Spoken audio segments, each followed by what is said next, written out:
Mes chers compatriotes, depuis samedi dernier, la guerre s'empare une nouvelle fois du Proche et du Moyen-Orient. Ouverte par les frappes que les États-Unis d'Amérique et Israël ont initiées contre l'Iran, elle s'étend à présent dans la région et emporte de graves conséquences pour la paix et la sécurité de tous. La République islamique d'Iran porte la responsabilité première de cette situation. C'est elle qui a développé un programme nucléaire dangereux et des capacités balistiques inédites, qui a armé et financé des groupes terroristes dans les pays voisins, le Hezbollah au Liban, les Houthis au Yémen, les milices chiites en Irak, et qui a soutenu le Hamas et a toujours affirmé son objectif de détruire l'État d'Israël. C'est la République islamique d'Iran qui a une nouvelle fois, en janvier dernier, donné l'ordre de tirer sur son propre peuple. Compte tenu de tout cela et des négociations qui ne progressaient plus, les États-Unis d'Amérique et Israël ont décidé de lancer des opérations militaires. Elles ont été conduites en dehors du droit international, ce que nous ne pouvons pas approuver.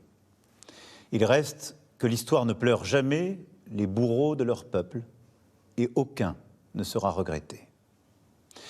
Une nouvelle situation est en train d'apparaître. Les frappes devraient continuer dans les prochains jours pour affaiblir l'Iran et détruire ses capacités de riposte. Et en représailles, les frappes de l'Iran dans toute la région devraient alors se poursuivre. Dans ce contexte, avec l'Allemagne et le Royaume-Uni, nous avons clairement dit qu'un arrêt au plus vite des frappes est souhaitable et qu'une paix durable dans la région ne se fera que par la reprise de négociations diplomatiques. Et je veux ici aussi former le vœu pour le peuple iranien qu'il puisse lui-même librement décider de son destin. Face à cette guerre en train de s'étendre et dont nul ne sait dire aujourd'hui le terme, ma responsabilité est d'agir pour protéger notre pays, garantir la sécurité de nos compatriotes et défendre l'intérêt national. Nous avons renforcé la sécurité de nos bases militaires dans la région. 2 d'entre elles ont subi des frappes limitées, ayant causé des dégâts matériels. Et je veux redire ici mon soutien, ma confiance à l'ensemble de nos forces armées. Nous avons aussi renforcé la sécurité de nos ambassades et de nos intérêts présents dans ces pays. Et je demeure particulièrement vigilant sur ce point. Près de 400 000 de nos compatriotes sont présents dans la région, soit comme résidents, soit de passage. Nous sommes en train d'organiser, en bon ordre, le rapatriement de nos concitoyens qui le souhaitent, en commençant par les plus vulnérables. 2 premiers vols seront à Paris dès ce soir. Je sais l'angoisse, l'impatience qui existe. Mais je veux ici vous dire que les équipes sont pleinement mobilisées dans les pays concernés comme à Paris pour organiser les retours dans les meilleures conditions. Et vous continuerez d'être informés en temps réel. Nous veillons évidemment à la sécurité sur le sol national aussi. À ma demande, le gouvernement a renforcé le dispositif de protection militaire Sentinelle et la vigilance autour des lieux et des personnes les plus exposées.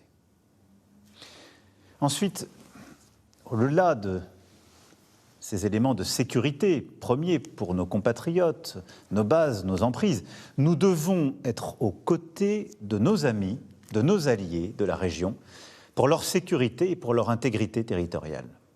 C'est en effet notre responsabilité, elle est strictement défensive, elle vise à protéger et à restaurer le plus vite possible la paix. Il en va de la crédibilité de la France, d'être ce partenaire de confiance qui honore ses engagements, surtout dans ces temps troublés. Nous avons des accords de défense qui nous lient avec le Qatar, le Koweït et les Émirats arabes unis. Ces derniers sont tout particulièrement ciblés et nous leur devons solidarité. Nous sommes aussi liés par des engagements solides avec la Jordanie et l'Irak, et notamment là-bas nos alliés kurdes. Nous avons réagi immédiatement et avons abattu en légitime défense des drones dès les premières heures du conflit pour défendre l'espace aérien de nos alliés qui savent pouvoir compter sur nous. En plus des moyens déjà présents, des Rafales, des systèmes de défense antiaérienne et de radars aéroportés ont été déployés ces dernières heures. Et nous continuerons autant que de besoin cet effort. Chypre, membre de l'Union européenne, pays avec lequel nous venons de signer un partenariat stratégique, a été frappée également ces derniers jours. Ceci requiert notre soutien. C'est pourquoi j'ai décidé l'envoi, là aussi, de moyens de défense antiaérienne supplémentaires et d'une frégate française, le Languedoc, qui arrivera au large de Chypre dès ce soir. Nous assurons par ailleurs une coordination étroite avec nos alliés, nos partenaires européens, en premier lieu nos amis grecs, afin que cet effort en Méditerranée orientale soit consolidé par les nations volontaires. Depuis ces dernières heures, la guerre s'étend au Liban, à partir duquel le Hezbollah a commis la faute majeure de frapper Israël et de mettre les Libanais en danger.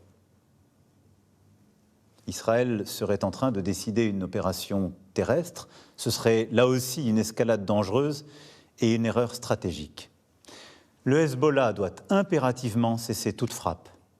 Et j'appelle Israël à respecter le territoire libanais et son intégrité. Enfin, nous avons des intérêts économiques à préserver car les prix du pétrole, les prix du gaz, la situation du commerce international sont profondément perturbés par cette guerre. Aujourd'hui, le détroit d'Ormuz est de fait fermé.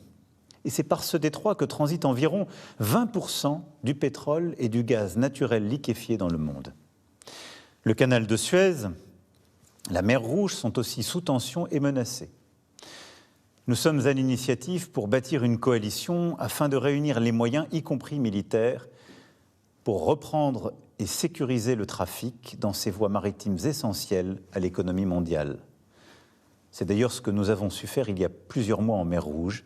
C'est ce que nous devons faire aujourd'hui là-bas. Face à cette situation instable, aux incertitudes des jours à venir, j'ai donné ordre que le porte-avions Charles de Gaulle, ses moyens aériens, son escorte de frégates, fassent route vers la Méditerranée. Mes chers compatriotes, je voulais ce soir vous rendre compte de la situation et de nos actions. Beaucoup de choses sont encore instables, mais la France demeure une puissance qui protège les siens, une puissance attachée à la paix, fiable, prévisible et déterminée. Vive la République, vive la France.